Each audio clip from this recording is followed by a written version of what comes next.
wuxuu ahaa baadari weyn oo difaaca diinta Kiristaanka, balse wuxuu noqday sheekh weyn oo daaci ah faafiya diinta Islaamka. Adinkoo mahadsan, waxaan idinka codsanayaa muuqaalkan diiniga ah inaad like garaysaan si uu u gaaro dad badan, lana wadaagtaan asxaabtiina. Sheekh Yuusuf Estes wuxuu ahaa baadari weyn oo u dhashay dalka Mareykanka, wuxuuna ku soo barbaaray diinta Kiristaanka. Wuxuu ahaa nin faafiya diinta Masiixiyadda kana shaqeeya kaniisadaha, wuxuuna u garaaci jiray muusiga. Sheekh Yuusuf Estes iyo aabbihiis oo ahaa ganacsadayaal ayaa shurako bayc ah la galay wiil ka soo jeeda dalka Masar. Yuusuf ayaa aabbihiis u sheegay inuu imaanayo wiil Carbeed oo Muslim ah. Yuusuf ayaa yidhi, waan la yaabay maxaa yeelay wakhtigaa Muslimiinta waxaan ka aaminsanaa fikir qaldan, inay yihiin dad dhiigyacab ah, argagixiso ah, dumarka iyo carruurta guryaha ku xirta, caabudo dhagax madow oo saxraha yaalo, Muslimiintuna 5 jeer dhulka ku dhunkadaan. Waa sida uu hadalka u yidhi Sheekh Yuusuf Estes. Sheekh Yuusuf ayaa yidhi, waxaan sugayay wiil indhihiisu carab badan ka muuqdaan. Haddaba markii uu yimid wiilkii, Yuusuf ayaa la kulmay. Waaba wiil dhoola caddaynayo, wejigiisuna waa mid furfuran. Wiilkii ayaa bilaabay inuu dukaankii ka shaqeeyo. Muddo markii uu ka shaqaynayay, Yuusuf ayaa yidhi, waxaan ku arkay akhlaaq aad u wanaagsan, habdhaqameed aanan ku arki jirin dadkii aan la noolaa, mana uusan fiiri jirin dumarka, mana socon jirin gadaashooda. Wuxuu ahaa mid run sheeg badan, aadna u kala hubsada ganacsiga iyo dadka macaamiisha ah. Arrinka uu Yuusuf la yaabay ayaa ahayd wiilku in maalin kasta 5 jeer fasax qaadan jiray si uu u soo dukado. Sidoo kale wuxuu yidhi, maalin kasta oo Jimco ah wuxuu qaadan jiray gaari, wuxuuna aadi jiray masaajid ku yaalla meel aad inooga fog. Yuusuf Estes waxaa aad u soo jiidatay sida wiilkan ugu dadaalayo diintiisa, wuxuuna doonay inuu ugu yeero diinta Masiixiyadda. Maxaa yeelay wiilkan haddii uu qaato diinta Masiixiyadda waxaa ku soo biiraya wiil saamayn leh oo mudan in lagu daydo. Yuusuf ayaa yidhi, maalin ayaan u imaanay wiilkan ayadoo ay ila socdaan aabbahay iyo nin saaxiib aynu ahayn oo baadari kale ahaa, inagoo kala wadano 3 Baybal oo kala duwan. Yuusuf ayaa yidhi, 3deen waxaynu ku murmaynay kitaabkayga ayaa saxan iyo kayga ayaa saxan. Wiilkii reer Masar ayaa weydiinay, kitaabkee ayaad leedihiin? Wuxuu yidhi, waxaan leenahay hal kitaab oo ku qoran afka Carabiga. Yuusuf ayaa yidhi, waan la yaabay, waxaana is idhi, sidee Muslimiintu ku yeelan karaan hal kitaab? Yuusuf ayaa yidhi, wuxuu ina weydiiyey 3 kitaab aynu kala wadano iyo halka magac aynu leenahay. Xaqiiqdii jawaab saxan waynu bixin weynay. Wiilkii yaraa ayaa la weydiiyey inuu rumaysan yahay Ilaahay. Wuxuuna yidhi, haa, waan rumaysanahay, waana Ilaaha isaga mooye aanan ilaah kala jirin. Wuxuuna akhriyay suuradda 112 ee Quraanka, suuratu Al-Ikhlaas. Haddana wiilkii yaraa waxay weydiiyeen inuu rumaysan yahay Ciise Masiix. Wuxuuna yidhi, haa, waan rumaysanahay, waana rasuulkii Ilaahay, waana ereygii uu Ilaahay ku tuuray Maryama, waana rumaysanahay dhalashadiisa mucjisada ah ee aabbala'aanta ah, iyo weliba in la siiyey mucjisooyinka inuu dadka ka daweeyo baraska iyo inuu noolayn jiray dadka dhintay idanka Ilaahay. Yuusuf wuxuu yidhi, waynu yaabnay, wuxuu sheegayo waxay ku qoran yihiin kitaabadeena. Yuusuf wuxuu yidhi, waxaan weydiinay inuu Ciise u rumaysan yahay inuu yahay wiilkii Ilaahay. Wiilkii wuxuu ku jawaabay, maya, ma ahan wiil Alle, ee waa wiilkii Maryama, maxaa yeelay Ilaahay waa keli, mana lahan ubad. Yuusuf ayaa yidhi, mar kaliya ayaan soo baraarugay, iskuna naxay. Waxaan is idhi, sidoo Ciise ku yahay ubad Alle? Waa ubadkii Maryama ee.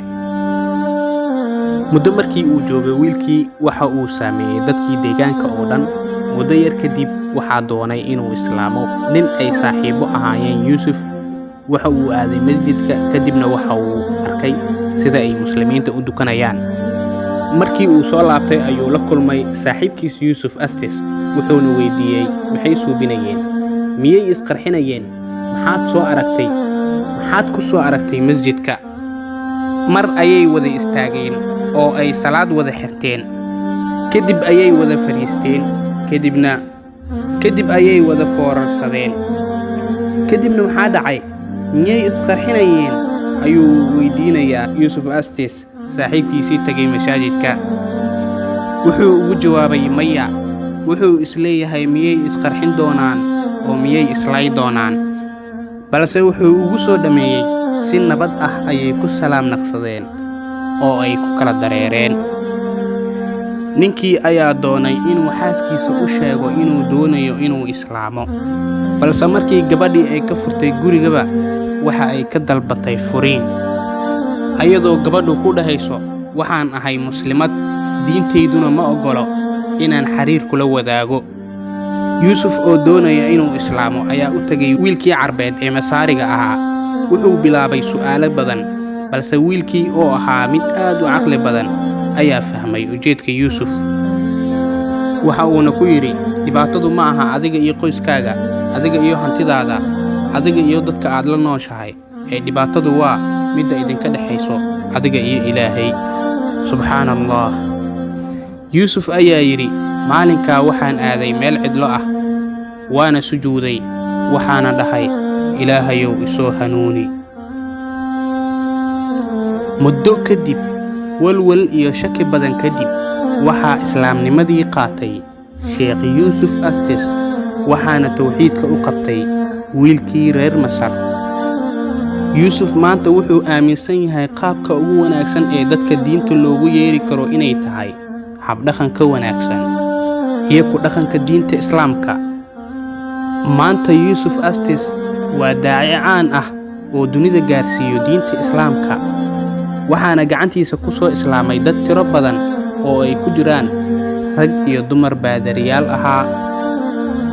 allahayow inaga yeel dad habdhaqankooda lagu soo islaamo.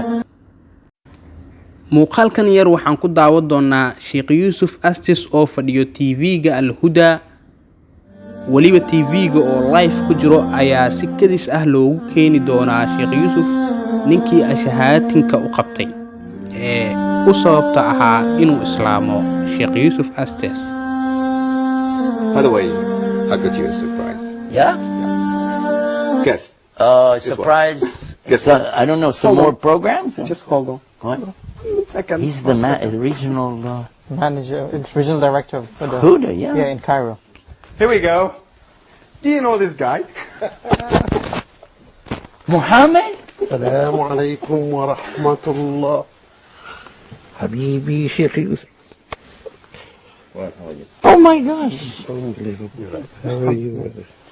I can't believe it. It's a long time. Come up يا أخي.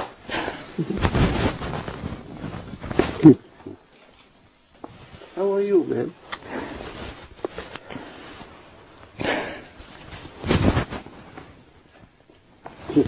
This is the guy I'm talking about. I know. Okay. Surprise, huh? Take your When did you seat guys do this? so he can join the show. Is this a real show? Are we already on TV? Yes, we are. Yusuf, just I gotta go. Yes, madam. But continue the show. Yeah. Would you like to tell the viewers who this guy really is? Have a seat. It's been a long time. How are you? Alhamdulillah. How about you? I'm talking about you. I'm sitting here. You know that. It's been here. All Have the you been time. here listening to this? I've been just trying to make a surprise for you.